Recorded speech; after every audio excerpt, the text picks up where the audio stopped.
Hi guys, Karen here, welcome back. And today I'm gonna give you another quick tip. This is to do with painting. My husband and I are moving out of our old apartment and consequently we have to paint the walls white, back to the white that they were when we moved in.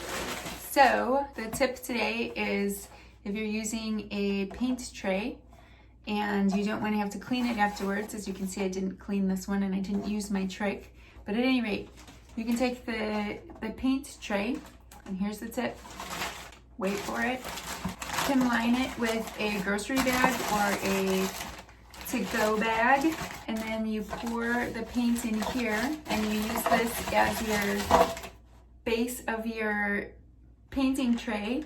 And then at the end, you can remove the bag from the tray. This has two great purposes. One, you can just remove the bag and toss it if you're done with your painting project. Or two, if you have more of your project to do but you're not going to be able to get to it that day, if you have unused paint still in the tray, you can just take the bag, tie the top in a knot, and save that paint for up to 2 extra days in that bag, and it will still be good. And I'll show you what I mean.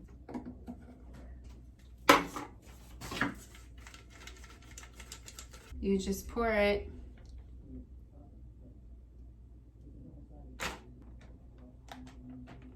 straight into your bag. Ding. Do.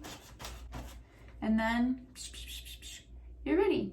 So here's one bag that actually, so squishy. It has paint in the bottom. This is the top layer of paint that I used for the wall to put it back to white. I just painted this wall this evening. I'm going to be painting the wall on the opposite side of the hallway tomorrow morning. I still have a whole bunch of paint in here. And so I'm just going to save this for tomorrow. Another tip along the same lines of using the plastic baggie to line the tray is to store your painting utensils in plastic baggies. Obviously not all rollers are this small and fit in a sandwich bag, but you can definitely fit them in a gallon bag, freezer bag. You know what I'm talking about. Same principle. You can store it while you're gonna reuse it. This is my primer roller. Put it on. It's still wet and has paint on it. Paint is still wet. It's been in there for probably like 2 or 3 days. And you just put it on. And you just keep using it until you're done with your project. All right, those are my quick tips for today. Thanks for watching and I'll see you next time. Bye-bye.